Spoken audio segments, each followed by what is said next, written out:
Keep admitting. Thank you. Hello and welcome. My name is Astrid Rafin-Pelloz. I'm the volunteers manager at Volunteer Hospice. I want to briefly tell you a little bit of history about Volunteer Hospice. It was founded in 1978 by a nurse, Rose Crumb, and we are literally a unicorn in the hospice world. We are local, independent, we offer nursing care, and we don't bill Medicare or any other insurance company. Our services are free of charge. They always have been, and they will continue to be. We have a lot of flexibility in what we offer. And one of these program is thanks to a grant that we received that allows us to do this soul care program. Monthly, we offer death cafes, tea to die for, informal in-person gathering here locally in Clallam County to share your thoughts on death and dying over coffee, tea, and cake. And the other part of the Soul Care program is this speaker series, which happens every other month. In 2 months, in January, we hope to have Amy Wright-Glenn, who will talk about shadow work. Shadow work is about the parts of ourselves that we don't always acknowledge, where we need to learn to be in deep dialogue with all aspects of ourselves, to work through maybe something very challenging, a personal struggle, and to increase our capacity to hold space. Please note that this speaker series in January, on January 8, 2025, will be at 12:30, not noon. And all details are on our website at volunteerhospice.org. Today, I'm really delighted to see you all here to listen to and participate in this series with Kristabeth Atwood. Sorry. Our talk today is titled A Pastor for People Who Don't Do Church, Faith and Spirituality Beyond the Church Walls. Today, many people find their meaning and purpose outside of the church walls. The assumptions associated with this shift are that faith is less important and people are less spiritual. This is often not the case, and we do a disservice when we conflate church attendance with spiritual connection. Indeed, many people who are not involved in church think deeply about their place in the universe, their connection to fellow humans and non-humans, and what happens when they die. In our time together, we will explore what it means to be pastor for people who don't do church. We will consider the different spiritual and secular identities, ponder the soul needs of all people, and address how to respectfully meet people where they are and support them on their personal journeys without agenda, but with unconditional positive regard and curiosity. Kristabeth Atwood, Master of Divinity, is a pastor for people. She is a pastor for people who don't do church and the founder of Rites of Passage. After 18 years as a church pastor, today she brings her pastor's heart to her work with people of all identities and spiritual and secular perspectives. Her work includes one-on-one spiritual direction and grief support, small group gatherings focused on the transformative power of change, and designing and officiating personalized ceremonies to mark life's transitions. Kristabeth holds space for people to connect with themselves, with those around them, and with the sacred, whatever that means to them.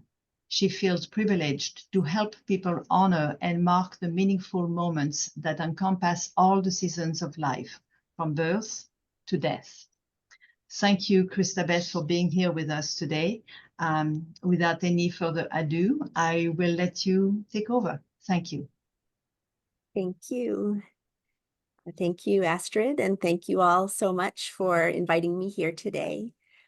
It's an honor to be part of this Soul Care speaker series. And I understand that the audience for these talks is quite diverse. So I invite you to share in the chat as Astrid invited you as well. And as you feel comfortable, like where you're calling from and what your interest is in this topic. Maybe you're a volunteer, a family member, Maybe you work in the field of spirituality or religion or end-of-life care. Maybe you're just interested in this topic and had some free time. So whatever brings you here, I'm grateful for your presence. So as Astrid said, in our time together, I'll share a little bit about my journey, talk about what it means to be a pastor for people who don't do church, delve into what it is when we mean what it is we mean when we talk about spirituality, and consider the soul needs of all people, regardless of spiritual or religious identity. And we'll discuss how we can support people on those diverse spiritual journeys. So I'll be pausing at intervals throughout so you can share questions or reflections. And while I may be leading our discussion, I know that we all have wisdom and insights on this topic. And as I like to say, we're all adults learning, bringing a wealth of knowledge and experience, and we can all learn from each other. So to begin, I'll share a bit about what brought me here today. So I'm going to start back when I was born, but it's not going to be a long journey. So I was born into a United Methodist family and raised on a United Methodist campground. And for those who might not know, United Methodism is a mainline denomination in the Protestant Christian tradition. Faith and the United Methodist Church were an everyday part of my life. My grandfather was a United Methodist minister. My father was the manager of the United Methodist campground where I lived. And my mother, who's here today, she was my first Sunday school teacher, and then later a lay leader and district and conference lay member and active volunteer. So faith was just part of my living and breathing growing up. When I was in middle school, a female pastor was appointed to our small church for the first time. And it was then that I began to think that I might be able to do that myself. After years of only having men in the pulpit, it was important to see that representation and begin to think that I could be a pastor too. So I went to college and then went right to seminary. And it was the same seminary that my grandfather attended. And I was appointed to my first church at 25 years old.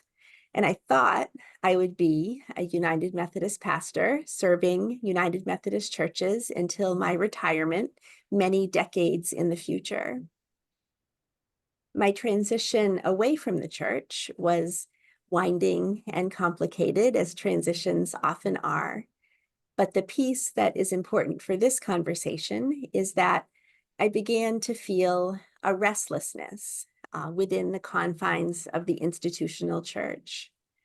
I felt that my creative juices were being stifled in a way, and I wanted to connect with people of different beliefs and with different backgrounds.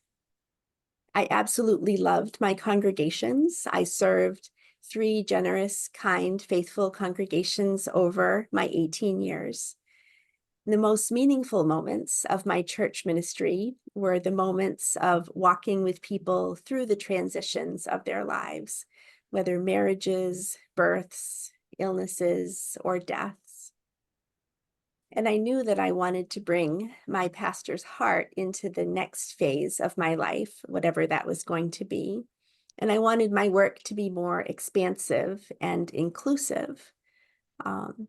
One of the most heartbreaking aspects of my time working in the United Methodist Church was the denomination's refusal to accept people in the LGBTQ+ community as full participants in the life of the church. That since changed, thank goodness, in my opinion. But it also, in my opinion, took way too long. In 2018, when I left church ministry, I knew I wanted to work with people of all identities and spiritual and secular perspectives. So as I developed my business, Rites of Passage, I brought my training, knowledge, and experience from my years as a pastor and received additional training and certification in spiritual direction. And today, as you heard, I consider myself a pastor for people who don't do church. So I can give you some examples of what this looks like in my life. Being a pastor for people who don't do church has included designing and officiating a wedding for an interfaith couple, one of whom is Wiccan and the other grew up Baptist, but has no interest in the church. Another example is supporting a family through the sudden death of a brother, son, husband, who found joy and meaning in nature by skiing and fishing and hunting. I've also had the privilege of helping an elderly woman reconcile her identity as a lesbian with the Catholic faith of her upbringing as she faced a terminal diagnosis. And I've also had the joy of blessing twin boys born to a couple who no longer felt connected to the faith of their childhood, but wanted to acknowledge the joy and miracle of their son's birth. So those are just a few examples of what I do in my work as a pastor for people who don't do church. So I'm going to share my screen. There we go.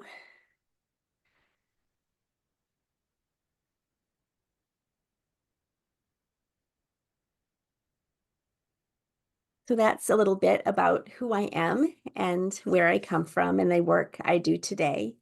The title of our talk is Pastor for People Who Don't Do Church, Faith and Spirituality Beyond the Church Walls. So I thought it might be helpful now to share my understanding of spirituality, how I define it. So a good definition of spirituality that I appreciate is from Christine Pulchaski, a physician who works in the area of faith and health. And she suggests that spirituality is that aspect of humanity that refers to the way individuals seek and express meaning and purpose and experience their connectedness to the moment, to self, to others, to nature, and to the significant or sacred. Now, this view of spirituality has nothing to do with belief or religious practice. It's expansive and can speak to the experience of the humanist or atheist, as well as a practicing Muslim or Christian. And if we hold this definition of spirituality and affirm that spirituality is part of everyone's life, regardless of faith or religious identity, we can meet people where they are in the moment and be present with their soul's concerns. My mentor, Reverend Dr. Helly Murphy Mason, writes about spiritual direction. We direct our attention to the spiritual dimension of our lives with a clear and sacred intention of becoming increasingly aware of what it has to tell us about living wisely, purposefully, and well in the days we are given. Now, spiritual direction is the practice that I'm trained in and the lens through which I do my work. It isn't concerned with religion or right practice or belief, but with meeting people where they are on their unique spiritual journeys of meaning, purpose, and connection. And in preparation for today, I looked back at some of the previous presentations in your Soul Care speaker series. And there's so many great topics. I was really impressed with the breadth of the topics that you've covered. One in particular caught my eye, and that was Heather Plett, who spoke with you about holding space. You may remember she gave an image of a bowl, of being the bowl to hold another's story as it transforms, maybe even breaks apart, and then comes together in a new way. And she shared this definition of holding space that resonates with me and speaks to how we hold each other's spiritual stories as well. Holding space is what we do when we walk alongside a person or group on a journey through liminal space. We do this without making them feel inadequate, without trying to fix them, and without trying to impact the outcome. We open our hearts, offer unconditional support, and let go of judgment and control. So I just love that.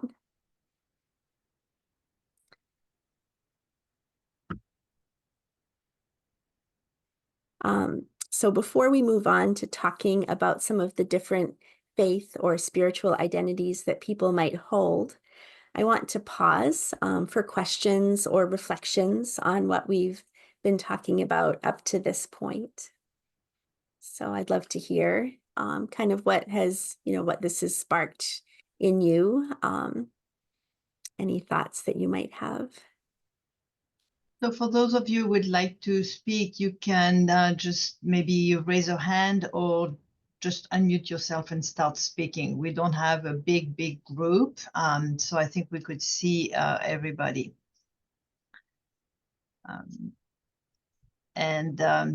Just as an aside, Kristabeth, I'm delighted that you watched Heather Plett's presentation on holding space. I mean, it's a term that has been in use and that she didn't come up with. She said so herself. But you two really should speak. You should meet. She's in Canada on the West Coast, but you should meet anyway. Yeah, I think that you would have great resonance with her. Yeah, I felt the sense of a kindred spirit. Yeah. So any comments? Don't be shy. It's okay. Thank you, Amanda. You don't have any questions, but I appreciate that you at least tell us that. Thank you.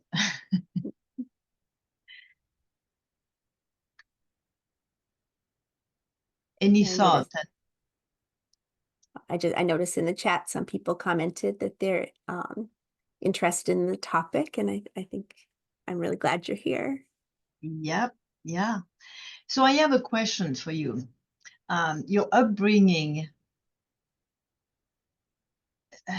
how can I say that? It's like, you had a pretty well-defined upbringing, fairly well-defined. And so I'm curious, it's like, when we, like, what is the part of ourselves that at some point felt that restlessness that, you mentioned? It's like, I think that it's so easy in our busy lives and as we grow up and as we try to conform and we try to do the right things to just follow, footsteps of a normal pathway, and it looks like you really veered away from that. Do you mind expanding a little bit on that, if that's okay? Sure. Yeah, I'd love to talk about that. So in my kind of introduction, one thing I didn't mention is that while I did grow up in a very, United Methodist defined family and community, I did have people around me who were questioners, who didn't necessarily, hew to the line, but were willing to explore spiritual questions. One of those was my mother, who's here today. Another, my grandmother, who's no longer with us, but her spirit lives on in me, and my restlessness. So I think that was an important part of my upbringing in terms of I felt I had permission to ask questions and explore.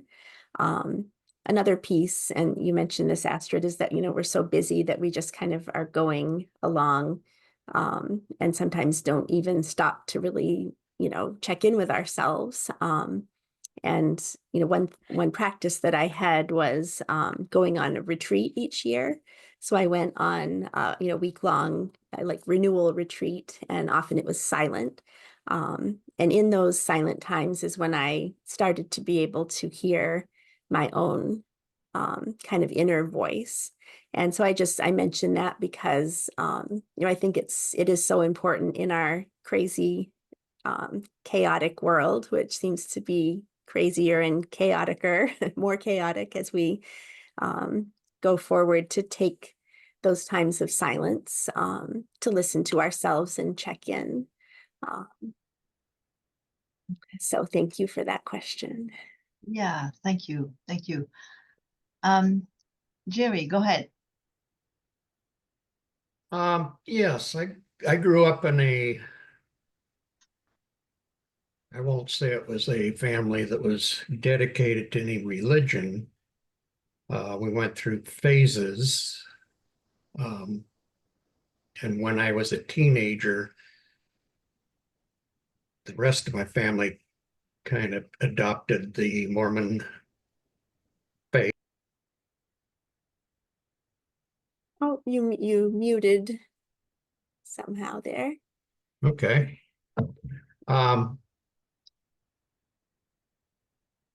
I didn't feel that was what I thought of as spirituality. They didn't define it. And I found my association with higher beings in nature, where you mentioned the guy that was hunting and fishing. And that's when I felt a tie. And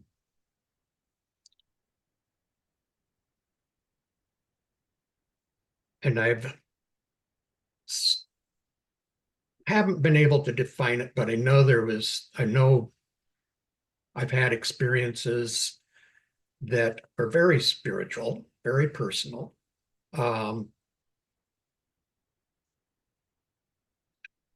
So that's where I am. So that's why I came to this talk.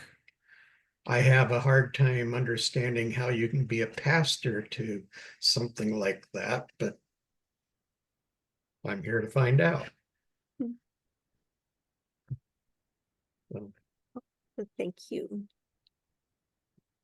Yeah, maybe that's an interesting comment that you're making, and it kind of links to a comment that's in the chat as well. And John, you put that comment in, how can this help? How can this also help atheists, or more likely agnostics, in the audience? So maybe that's an area that you may want to look at, Kristabeth, as we just started this talk, and so you were going to go into the definition of spirituality, right? Right. So whether you want to address this now or whether it's something that is part of your talk, I let you answer that. Mm-hmm. Oh, thank you. Yeah, I think both Jerry, what you shared is very powerful, and I thank you. And I will talk a little bit about how to be a pastor in to a situation like you described, and also John. I'm going to get into a little bit more like the identity of atheist and agnostic, and how being a pastor, I like in my role have worked with both atheists and agnostics in my role as a pastor, and how that kind of looks. So we're going to get into that a little bit more. But I'd like to address just quickly the pastor piece. And I guess one thing I didn't really do is define my understanding of pastor. So I was a pastor in the United Methodist Church. I was ordained. I was appointed to care for the spiritual lives of my congregation. And as I said, one of the things I found most meaningful in my work was walking with people through the transitions of their lives. When I was working in the church, that meant walking in a very specific way in the Christian tradition, kind of within the confines of the United Methodist understanding of that. But I understand my pastor's heart as being beyond and all encompassing more than just kind of one narrow path. And as a pastor, and I'm going to get into this a little bit more later in talking about how we can support people's soul needs. But I feel like my role now as pastor is to support people on whatever journey they're on. So, whether that, like I mentioned, like nature. I work with one client who when we meet, we walk in nature together. We, connect around things that are meaningful to my clients. And as they explore kind of those issues of meaning and purpose and connection in their own lives. So I'll get into that a little bit more later too. But thank you for both of those questions, observations. Maybe one more question. I saw Deb raise her hand. You answered my question. I was saying, I love your idea or your definitions of spirituality. And so I was going, well, what's the definition of pastor? Because I'm not a pastor as I identify, but I feel like I do a lot of the same things as a respite worker and a doula, a death doula. And so that made it very clear. Thank you. Well, thank you.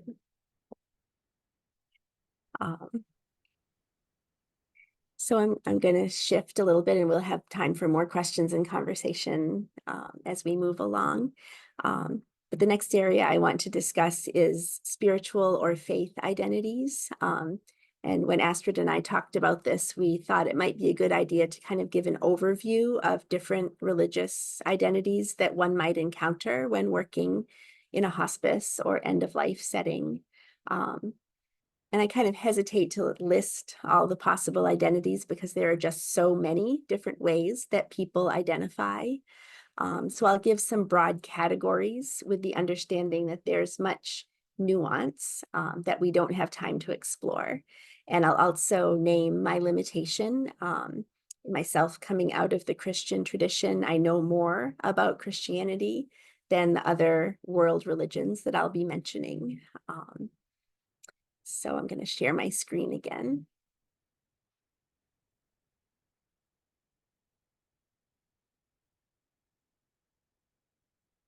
So in the United States, one of the most common religious identities is Christian.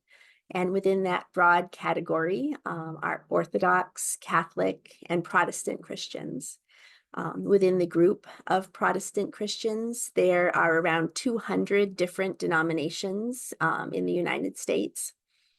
And if we look worldwide, there's something like 2,000 different denominations. Broadly, these denominations can be broken into categories in the United States of mainline and evangelical. And then there are the non-denominational Protestant churches that don't belong to any particular denomination or larger church institution. Under mainline Protestant churches, you'll find congregational churches, Presbyterian, United Methodist, among others. Under evangelical denominations, examples might be Assemblies of God, Southern Baptist, Church of the Nazarene, among others. Other religious identities include, but aren't limited to, Judaism and Islam. Those who identify as Jewish could come from Orthodox, conservative, or Reform traditions, among others. And those who identify as Muslim could practice the Sunni, Shia, or Sufi traditions, among others. In recent decades, more Americans have been identifying with or practicing Eastern religious traditions, including Buddhism, Hinduism, Sikhism, Jainism, Taoism, Shintoism. And there are multitudes of nuance and history under each of those categories of religious identity, as there are under the broad umbrella of African religious traditions, Native religious traditions, and nature-based religious traditions. So like I said, that's just a tiny little overview of the many ways that people might identify with a specific religious tradition. Undoubtedly, some of you here today have much more knowledge and experience of some of those specific religious identities, maybe even practicing them. For those working in the hospice space, you may find that people who identify with a particular religious tradition or belief system may wish to speak with someone from that tradition, whether it's a clergy person or a lay person, but someone who understands their belief and practice.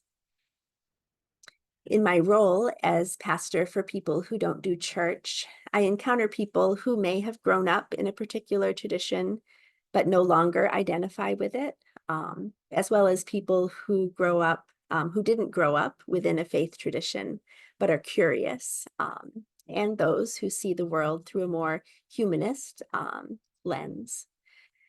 So I'm going to share again.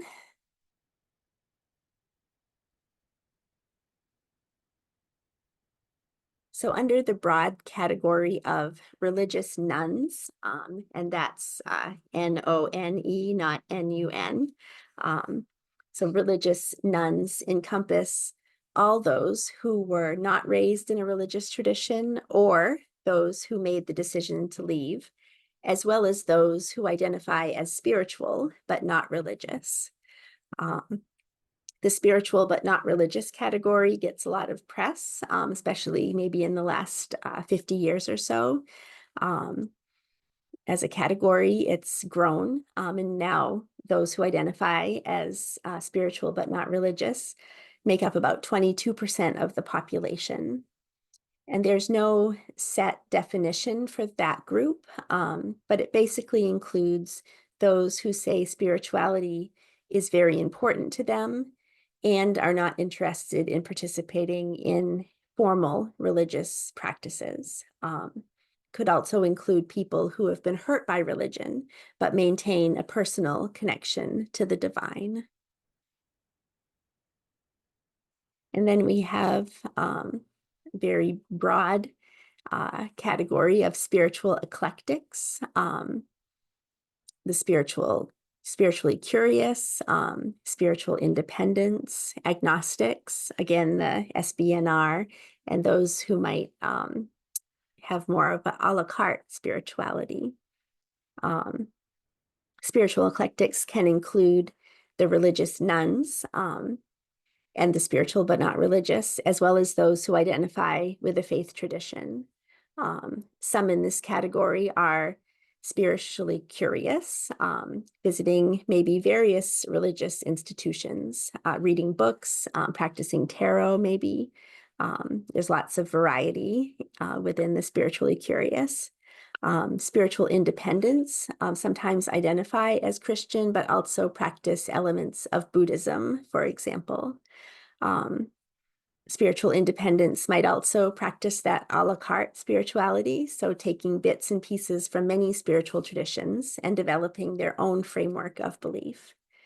An agnostic is someone who doesn't claim a faith tradition, practice, or belief, but is open to the possibility of there being a God or a higher power. And we had a member, mentioned atheists, which also kind of fall under the religious nuns, so to speak. But those, atheists are people who are more, I mean, maybe if someone else would like to speak to it as well. But I would say, some people who are have a more humanist view, aren't thinking that there's, higher power, but find their meaning and connection with people and, perhaps nature, and community. So, there's just such a broad range of spiritual and, humanist, non-spiritual identities and ways of looking at the world that it's kind of hard to kind of grasp it all. So that was a sprint through a very broad and diverse topic. So now I'll pause for any questions or reflections or thoughts, or if anyone would like to clarify anything. I see a question from Bruce. Isn't the Methodist Church part of the holiness movement? And yes, that's a great question. It is part of the holiness movement. John Wesley, the founder of the Methodist Church, was one of the founders, kind of the sparks of the holiness movement. The church that was, came out of the holiness movement has gone in different directions. So like there's a connection between the United Methodist Church and the Church of the Nazarene, for example, one being more mainline, another being more evangelical.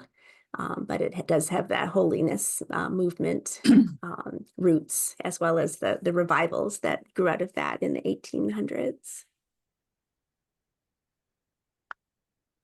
Jane, did you have something you'd like to say?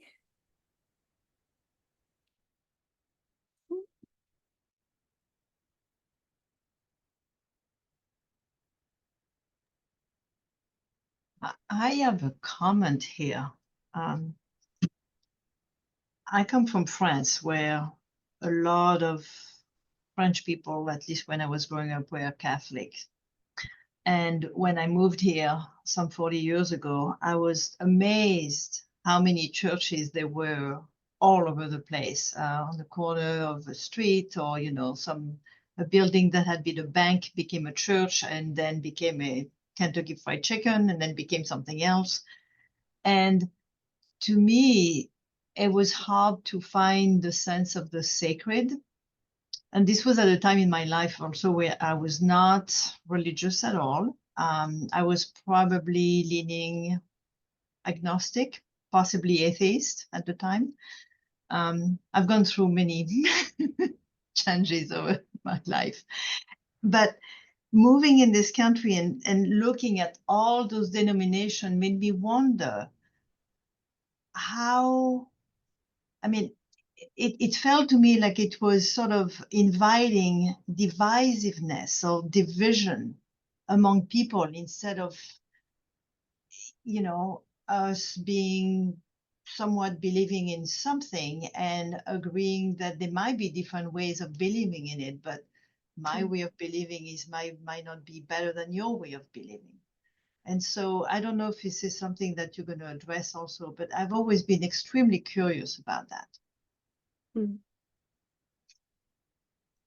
Yeah, I think that's a really good observation. And I think in some ways the United States are a little maybe unique in the world in terms of how many splits and breaks and divisions have happened within the Protestant denominations.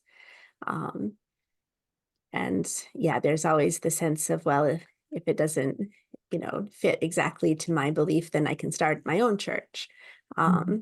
And then there's also the sense of like, my belief is better than yours that comes out of that. And we're seeing some of the,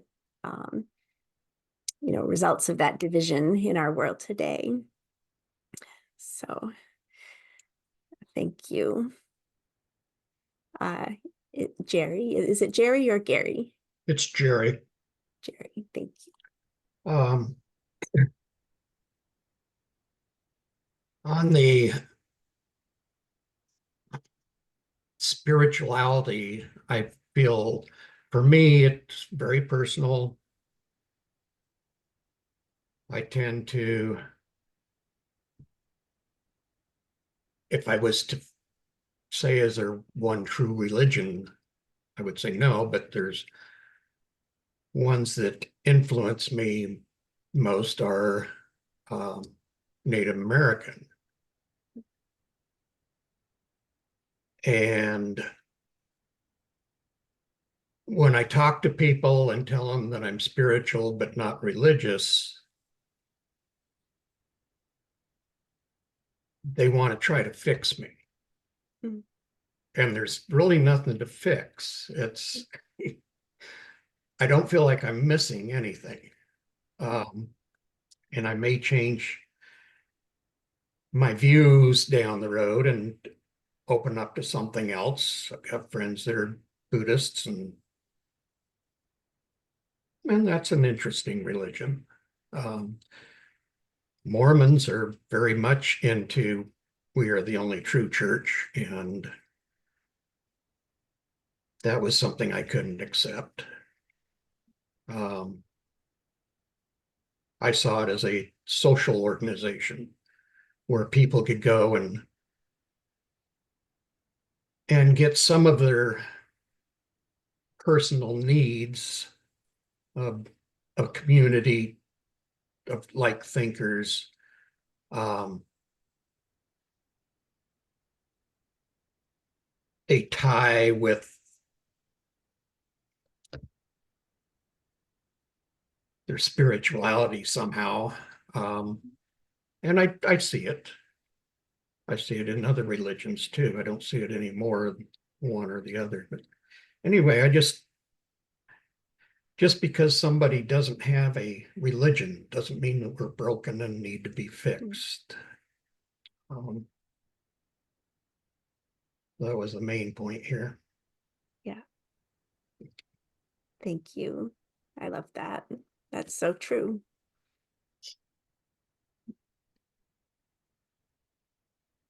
Deb. So I grew up Catholic and found out I'm Jewish. And in Catholic school, God seemed sort of like an egotistical maniac to me. And so I sort of veered away from that. At this point, I'm more of a born again pagan. But I also learned that in history, religion, organized religion, had a lot to do with a lot of suffering in the world. And I sort of veered away from organized religion, whether it be Christian or anything else. I think I'm more Buddhist than probably anything. And I don't think it's a religion. I don't think it's exactly a faith-based religion. I think it's more of a philosophy of kindness. And in as being a Catholic kid, we weren't good Catholics. You know, we didn't practice Catholicism. We just went to church on Easter Sunday so we could go to heaven. So it's really interesting. I think people have always asked, where did we come from and where are we going? So the mythology of religion has always fascinated me. The mythology of trying to answer those questions has always fascinated me. And I respect anybody's idea about the answers to those questions.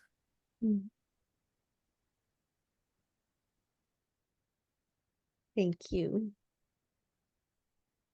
I love your identification as a born again pagan. And I think, that speaks to how, we often don't fit into those specific categories that I had listed on the screen earlier. That spiritual path is a unique path for each of us.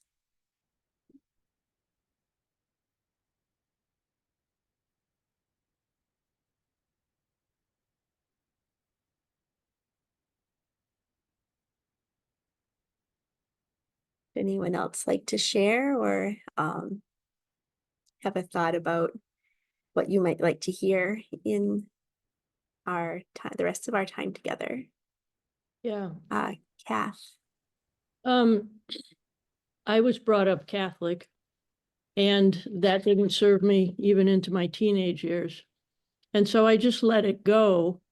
As I get older, I found myself asking how I could be spiritual and not have a religion. And so I've been just kind of exploring. And one of the things I've discovered is Unitarian Universalism. And it's a group of people that have no creed, but they're bound together by covenants that group has come up on how they will interact with each other. And they claim that they're all just searching for their own individual understanding of spirituality together. And just it's hard for me, being brought up as a Catholic, to consider that a religion. And yet they do all the things that a religious group does. I, like the earlier gentleman, have more sense in nature of something special, something bigger than me, something interconnected.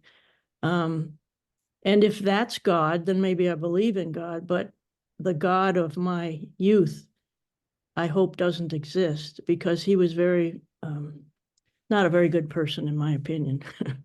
And that's just the way I was brought up. And so it's interesting that there are all kinds of things out there. I also practice yoga. I don't think of yoga as a religion, but what I get from that, the centering, the calmness, feels a lot like people sometimes get when they pray or they have,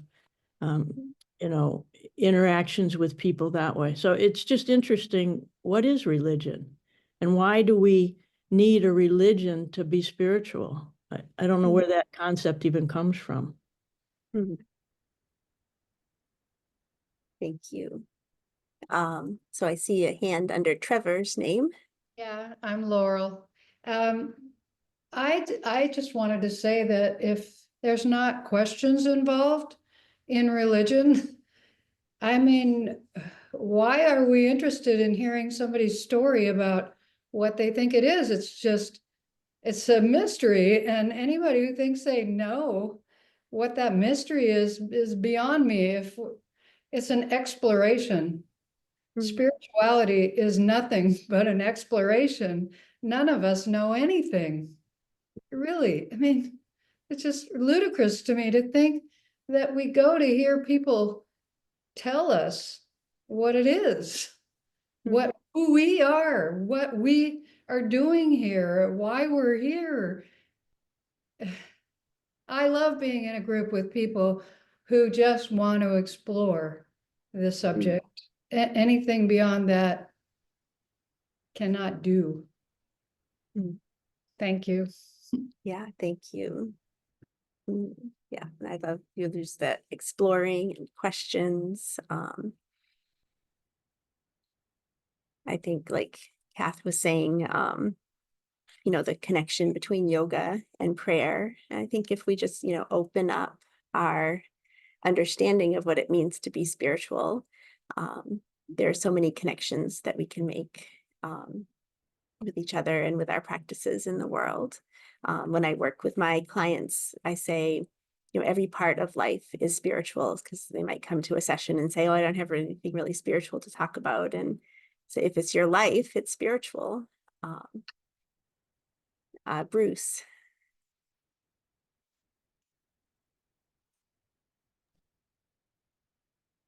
Oh, you're muted, Bruce. You're muted.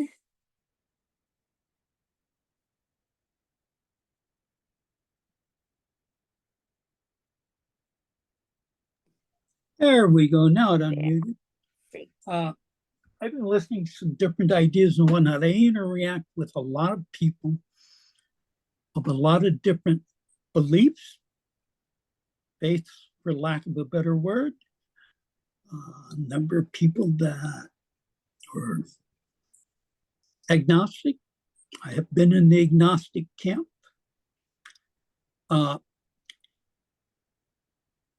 And as a Jesuit priest put it to me one time in a series of questions, he says, it's a mystery. And if it wasn't for the mysteries, what's the purpose for being? And we were talking about the mysteries in the rosary. But in listening to life, there has to be some mystery.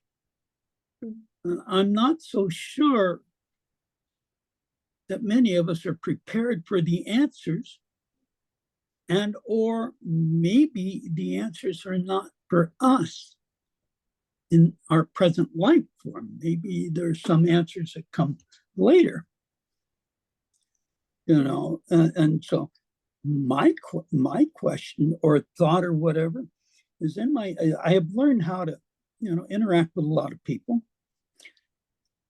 but sometimes you have to be careful so you don't offend them, because you never know where they are in the spectrum of their belief. Now, I can talk to several people from one thing, and then there's going to be the one that I have stepped on all kinds of toes. That's what I want to know how to manage. Mm. You know, of course, once I know this, I avoid them, but are there some warning signs or something other than what I have developed in my work with other people? Mm. Because I do work with other people in other arenas. Mm. And in doing hospice work, of course, I'm not really the patient person. I do other things, but when I come in contact with these people, I need to be able to identify and respect their beliefs without a lot of probing questions, because that's not the time to probe. So my question, I guess, is how do I start to identify, or do I just leave it alone and let them bring it up? Mm. Now, you're That's a great supposed to question. minister to people like me who don't go to church. So what do I do? Thank you, Bruce. We're going to talk about that in just a little bit as well, like how to approach people in these kind of spiritual conversations. But I think, you know, one thing you just said, which is important, is to kind of leave it to them, that, you know, we're not there to probe or, you know, kind of direct someone's spiritual path. But if, you know, if they're open to talking about it with you, then, you know, being open, present, listening, kind of the stance to take. And we're going to get into that a little bit more. And like I have mentioned that I've had training as spiritual direction. And that word direction is a little bit of a misnomer because there's no direction involved, only directing our attention to things of the heart or things of the spirit. So we have a quick comment here from John. During life, we often look to religion to help us be good people. As we get closer to death, it becomes sometimes more about what is beyond. No question, just looking for your reflection. Yeah, I think that's very true. You know, when we get close to death, begin to think about things like life after death, questions about, you know, what happens to us, what our purpose was. You know, sometimes kind of a life review is in order to kind of, like, I'm going to talk about integrating in a bit, like integrating the belief system we came from, the beliefs that we've developed along the way, kind of our way of understanding the world, and then, you know, turning to the transition of death and what that is going to be like, which, as I believe it was Laurel who said, we have no idea. But, you know, being open to the questions is part of the journey. So I'm going to shift to sharing my slides again.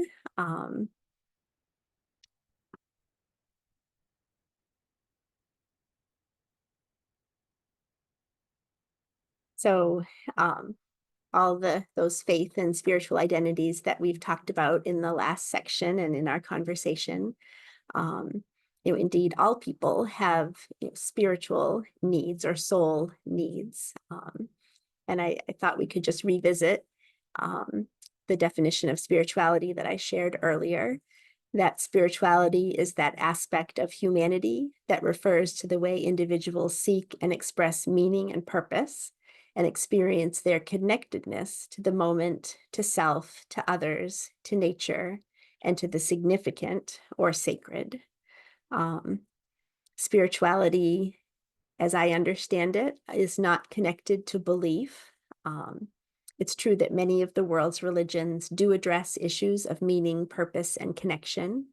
But for those who don't claim any specific religion or belief, these needs are still present. As a pastor for people who don't do church, I'm not concerned with issues of belief or what people, you know, believe, their, you know, specific beliefs. It's never my place to correct or instruct on beliefs. My concern is with those underlying needs, the need to seek and express meaning and purpose, the need to connect to self, others, nature, and the significant, whatever that is for an individual. For some people, that might be God. For some, it might be community, nature, whatever the significant is for you.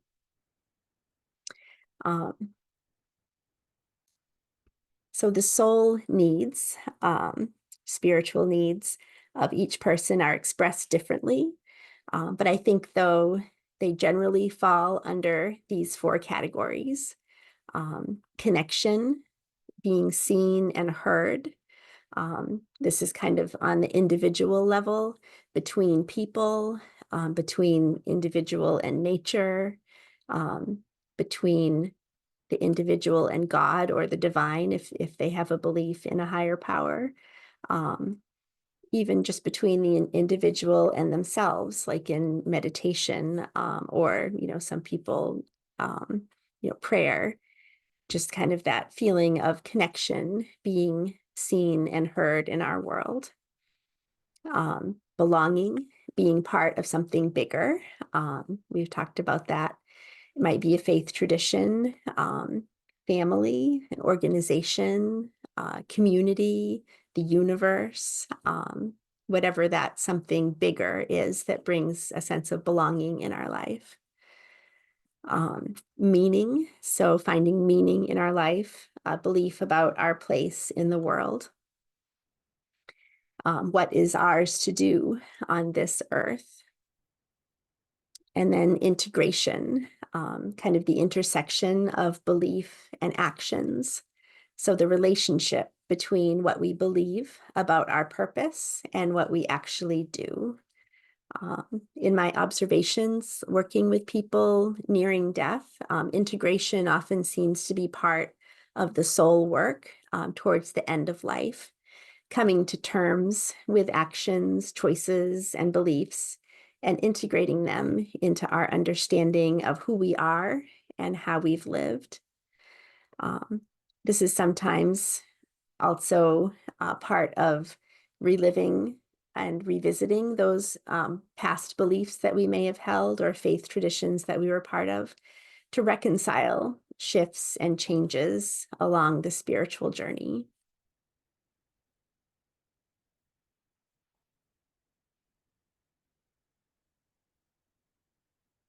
So the next part of our conversation will be talking about supporting soul needs. How do we support the soul needs of the people that we work with, our family members, our friends, and in particular in this setting, people who are facing their own deaths? I think that we first do this by showing up without an agenda and meeting them where we are. So, as in some of our conversation, that would be not providing answers, but providing a space for the questions. In my training as a spiritual director, the emphasis is on being a non-judgmental, non-anxious presence in another person's life. When we approach another person with the belief that they are the experts at their own life, we communicate respect and trust that they know their own needs wherever they are on their journey. When talking about soul needs, we don't come in as the authority or try to fix or problem solve. I think Jerry said that, he's experienced people trying to fix him. That's not the role of a spiritual companion or someone who's interested in supporting another's spiritual or soul needs. The person before us is not a problem to solve or a person to instruct. What we do is we listen, we get curious, and we be present with the person in front of us.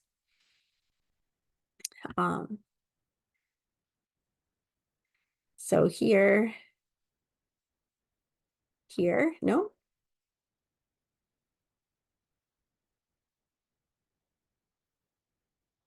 Maybe I lost a slide. Well, I apologize for that, but we'll take this off. And so here are some things to keep in mind when we're entering into one of those conversations. So to be quiet, to listen. Often humans, we want to fill the silence with talking, with reassurances. If someone seems upset, we often want to offer comfort.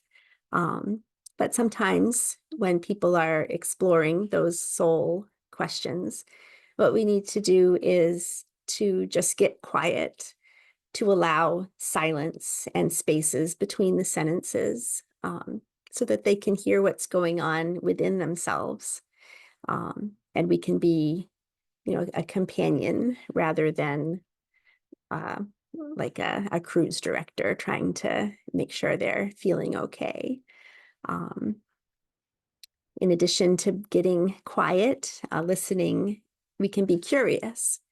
We can ask open-ended questions in a non-judgmental way. Curious questions are questions like, how did that feel? Or when did you first have that realization? Where do you think that question is coming from? Curious questions are truly questions that we don't know the answer to. Often as humans, we ask questions that we think we know the answer to. But a curious question is one where we're truly wanting to know the answer because we have no idea what the answer might be. Then being present, letting go of expectations. We all have expectations when we enter a conversation, expectations about our role, about the person's role. If the conversation turns to spirituality, it's often helpful to let go of those expectations. Just be present with the person and let go of what you think should be said or done. Just be. And that goes along with one of you had mentioned about like not fixing. So, we're just present to be with them. We're not there to fix or problem solve. Oh, John says that the experts in their own life and this whole line of thought is similar to the training for respite volunteers. That's good. And then the last thing that I'll mention is to be open, to be willing to be surprised. And this is kind of my favorite one. So it's kind of similar to the one we just talked about, but we think we know people, right? We go into a conversation with someone, we think we know them, but people are always transforming and changing, even up until death. So it may be someone that we're very close to, a spouse, a parent. We might think we know them inside and out, but we don't. They are always, they can always surprise us. And I think that's a fun part of being human. So maybe your traditionally Catholic friend is beginning to have doubts about her faith and life after death. And maybe you weren't expecting that. Instead of reacting with, oh, you don't believe that, or, you know what you believe. Just being open to being surprised, ask those curious questions and let them know that you really are hearing them. Be willing to be surprised, be quiet, be present, be curious. So I think I'll pause there for more questions before my final piece. Deb says, I love your instruction of providing soul needs with the dying. Sounds like the essence of holding space in my perception. Exactly. The silence and curious questions are my favorites. Yeah. Thanks. And Amanda, what has been your experience regarding hospice patients that want to utilize death with dignity, but struggle with fear of spiritual punishment? That's a great question. And it's one I haven't directly worked with. I have not worked with someone who has utilized death with dignity. It's something I fully support. And I think, approaching them with kind of a similar approach is what I shared, listen to them, be curious, be present, be open, and help them to, come to their own wisdom. Because, the essence of of this is to help someone to connect with the wisdom within themselves. And as I shared earlier, if someone does identify and strongly, a particularly faith tradition is really strongly part of their life, they might want to talk to somebody from that tradition, a priest, if it's, a Catholic person, or imam. And I think that that's something that should be available if they want to, connect with the roots of their tradition. And hopefully it's a person that is also, in addition to representing their faith community, open to the spiritual journey of the person before them. Yeah, and as a point of clarification made, the medical aid in dying is legal in Vermont, right? It is, yes. Yeah. So just like it is in Washington State. And Yeah, I'm grateful for that.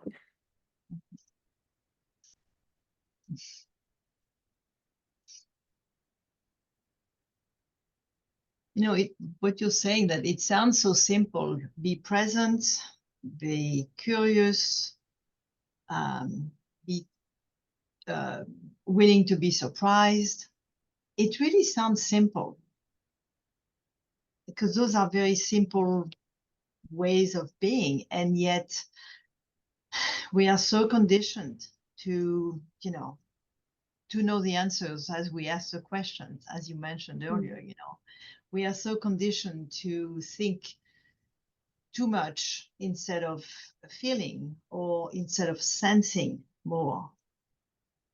I mean, it's, I can share here with the audience, like when we first logged on and I was going all over the place, and I really needed a few minutes to recenter myself,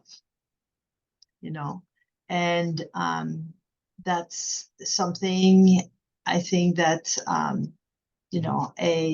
the support of a faith can do when people go into a meditative or a prayer state. That's something that yoga can do. That's something that a thoughtful walk in the forest can do. Those are ways to really access that sense of presence, that sense of curiosity, that sense of, oh, what is the agenda? I don't know. So I appreciate that you bring it to us in terms like this that are very accessible, very easy for us to kind of catch on to.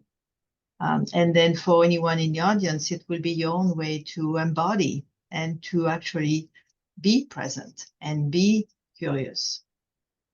I just wanted to mention that. Thank you. Yeah.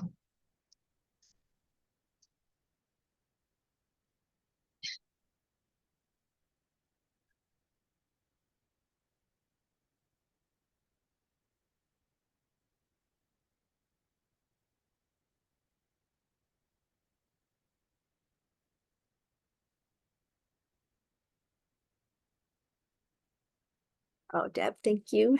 Part of me is hoping you have children in your life. I think they would be truly blessed. That's sweet. I'm not sure what my 25-year-old son would say to that, but I think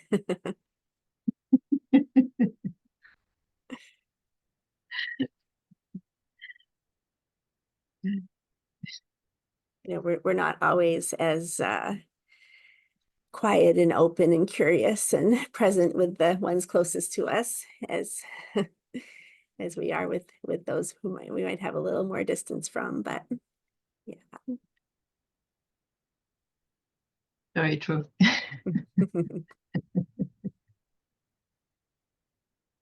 Anyone else like to share?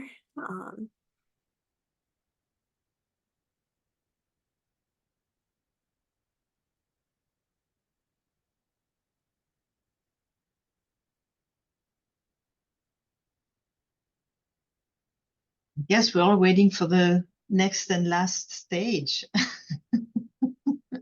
John put a comment in here. If enough time, I would love to hear you speak to the word faith. Could you either say or type a little bit more about that, John? Just so I have a better sense of where you're coming from. Well, let me just say it. You know, faith is used to in religion. You know, take Jesus into your heart, and when you can't answer the questions, faith. But faith is also another. Just have faith that what you do in life is the right thing. When you make a decision and you go do something, have faith it'll turn out okay. One is religious and one is just more psychological and in keeping your being going in the direction that you feel. So yeah, so kind of just how do you see the word faith? And it's obviously very involved in what you do and your work. Yeah.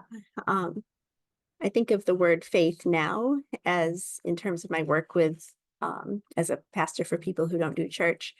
I think of faith as having faith in the mystery and the wisdom. And I don't really have a specific definition of what that means either. But having faith in the wisdom of the person that I'm sitting across from, and having faith in the mystery that is, beyond what we can know, that it's present with us. We talked about, faith identities earlier and kind of went over some of the more common ones. And then some of you shared your faith identities, which were wonderful, beautiful, and creative. And at this point in my life, I identify myself as a Christian agnostic. My Christian faith is what I was rooted in. It's my foundation, but I don't believe it the same way that I used to. So that's, I still find meaning in the music, the stories, but they don't have the same meaning for me that they did in my earlier life. So that's where the agnostic piece comes in. I'm open to the mystery. As someone said, there's truth in many world religions, that we find truth in that. And I think we also find truth within ourselves. For me, in the Christian tradition, we talk about the living word being the Bible, but right now for me, the living word is coming through poetry, places where I can glimpse truth is what I have faith in now. So, I think just like spirituality, faith is kind of one of those words that's been used in a certain way in the world, but that we can also reclaim for ourselves and define it as we want to. Deb, my faith mantra is mystery exists.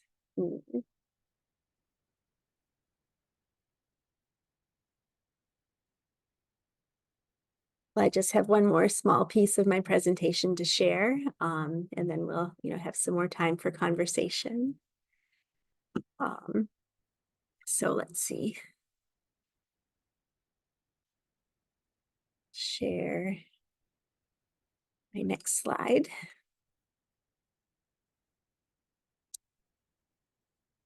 So the final thing I want to share is from the work of 20th century psychologist Carl Rogers. Carl Rogers practiced client-centered therapy.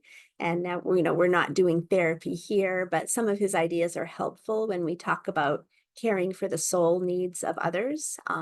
And, kind of his framework is used in spiritual direction training.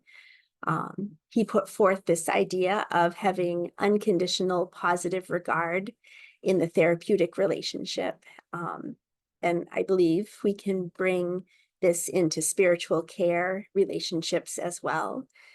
Having unconditional positive regard means that our care is not dependent on, the client or the patient or the friend behaving or presenting themselves in a certain acceptable way to be cared for, accepted, or valued.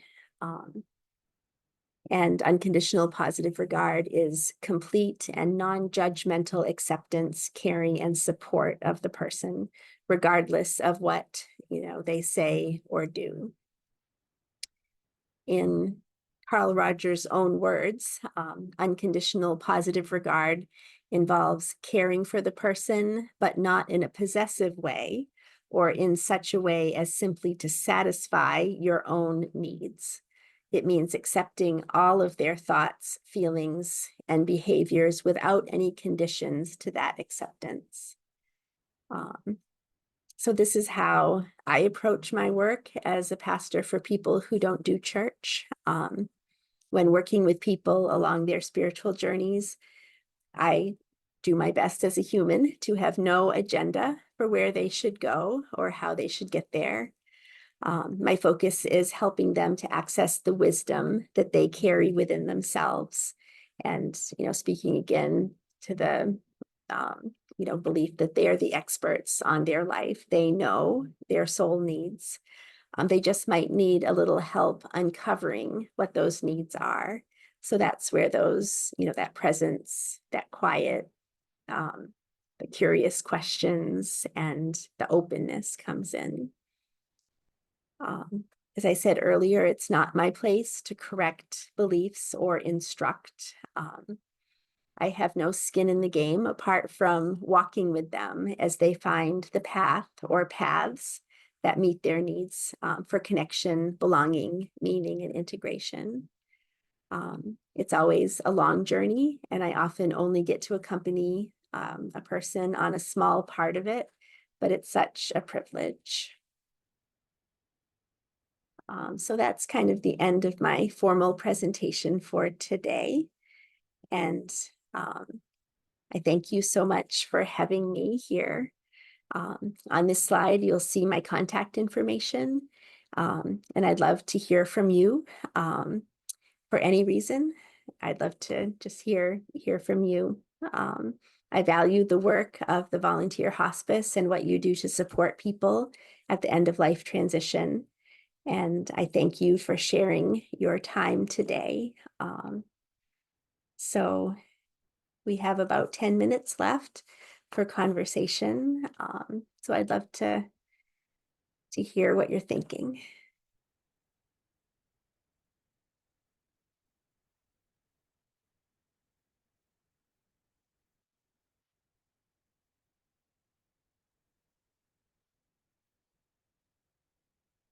Bruce.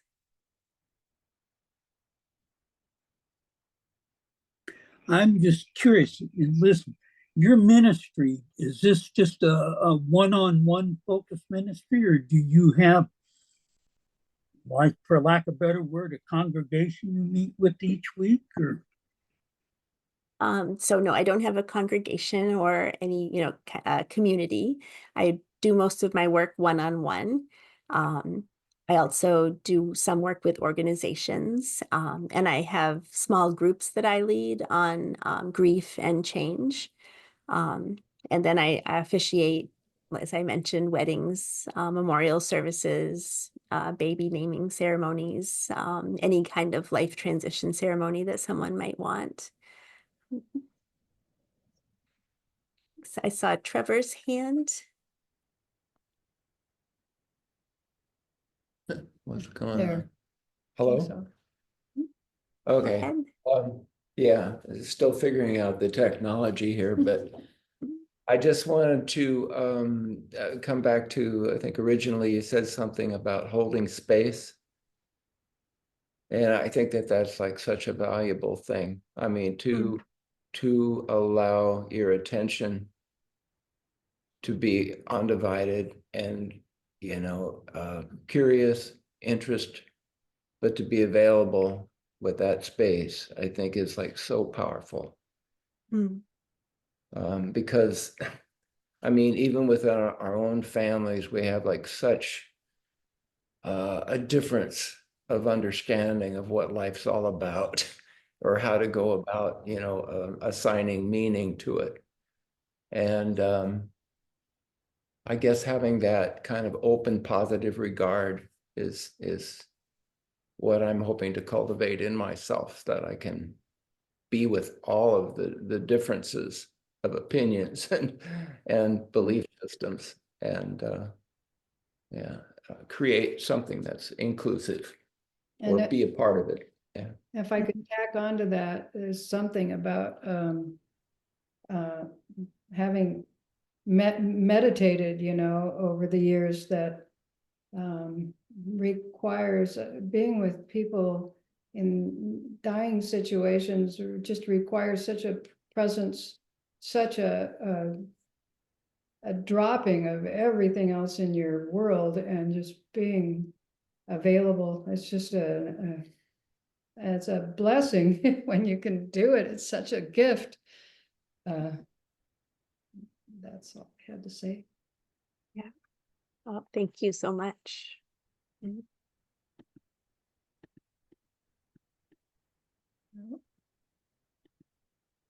Well, thank you, Kristabeth. This was really neat. I mean, I have lots of thoughts in my mind. One of them is the way that various spiritual traditions and religions may actually talk about the same thing, you know, love, respect for the other, sort of understanding that we are all different as human beings, and yet we are all similar as human beings, you know. And so it always amazes me how different traditions, you know, approach it differently, trying to get to the same place. And as you know, as death nears, and for those of us lucky enough to see it coming, and so I'm thinking of people who are on hospice, or people who, you know, have a lifelong conditions and know, you know, have more sense of their mortality. It's really it can be a really good support to have a faith, you know, and it can also really shake that foundation to its core. As people get near death, they really wonder, is it going to help me get through this? Hmm. And I wonder, like, you know, you mentioned supporting, you know, somebody, you know, in their dying days. And I wonder if you have anything that you can share with us, you know, regarding that particular aspect. Hmm. Yeah. Well, I think that what you mentioned about, faith can be a comfort, and faith can also be, a difficult, not bring as much comfort at the end. I've seen both, Mhm. and I don't have any answers, but I think being, present is really important. Present in, in the beautiful parts of dying, and present in the painful and difficult and hard parts of dying. And knowing, like, I think that there's some, place for, certainly comfort at the end of life, as long as that comfort doesn't invalidate a belief that that person holds, that, would make them feel not seen or heard. Mhm. Mhm. And in that same vein, Celine has a really interesting question here in the chat. I'll let you read it. Oh, Celine, I'm so sorry for your loss of your father. She writes, my father just passed away on October 31st. He always believed that when you're dead, you're dead. and that was it. Based on that, he really fought dying. What would you say to someone like him? I mean, I'm sure that that was, as again, I'm sorry for your loss, and that must have been painful for you to witness, the fighting at the end. I mean, it's hard for me to say what I would say, not being there, but something that comes to mind, just inviting him to explore that belief that he had, that when you're dead, you're dead. Inviting, what did that mean to him? And what meaning does he find, in that? Kind of those curious questions, not communicating that he should have any different belief, but just wondering, inviting if the situation presented itself that he was able to, just to talk about it. But did you want to add something, Celine? No, I was just, yeah, he had Parkinson's and wasn't able to communicate very well, but he really was struggling. You would think in a way, maybe everybody's different, but that you'd be ready to be out of that body. And yet he fought. He just did not want to go. And but yet he couldn't really communicate so much on a deep level with him, on that. But I didn't really know any words of wisdom to say to help maybe make passing easier on him. And ironically enough, his wife died 3 days before him, and he became non-responsive almost immediately after she died, and then died 3 days later.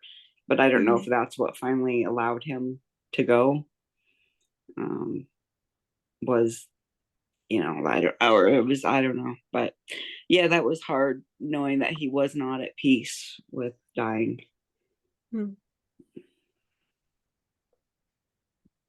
Thank you for sharing that, Celine. In my experience as a hospice volunteer over the last few years before I came into this position, I ran into people who were terribly afraid of dying, and yet found, as we could see on their face, the face would relax a little bit, a moment, even if it was just literally a minute or 2 minutes of rest, and calm and peace would come on their face. So I have no idea, Celine, how your father, really looked, and what no one knows. None of us would ever know how he really felt. And I just have like a wild tangent here. I wonder, with somebody in that situation, if, thinking that you're dead and that's it, you're dead. If somebody in that situation would respond somewhat positively to the accomplishments that they've made, that perhaps they've had a great family, perhaps, they had the great love of their life, and yes, they're leaving all that, but they have done this. It's staying behind as a way to acknowledge that, yeah, maybe we only have one life and that's it. But during that one life, those are all the things that were accomplished. I don't know, it's just kind of a thought that came to my mind. And I think that's where we tried to go with him, was to tell him how important he was to each of us, and tell funny stories and things about the memories that we had and would cherish. Yeah, it's hard, Celine. It's really hard. And I know that it was really, unexpected for his wife. So, you were in a bind. Thank you. Yeah.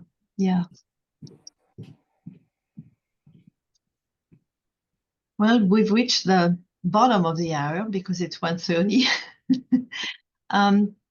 So any last minute comments or?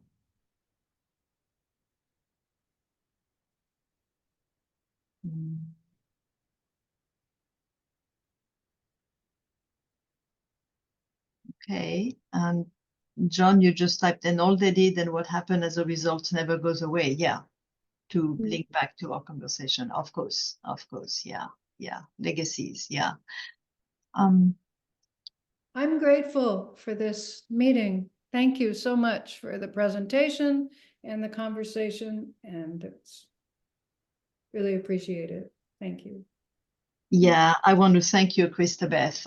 Your format of presenting and having us, really talk with you throughout was really fabulous. And I really like the calm way in which you presented something that is can be controversial, can be, difficult to address. So I really, really sincerely appreciate your thoughtfulness into this. This was great. Thank you. Well, thank you. It's been such a pleasure to be here and privileged to spend this time with you. All right. Well, thank you, everybody. Bye.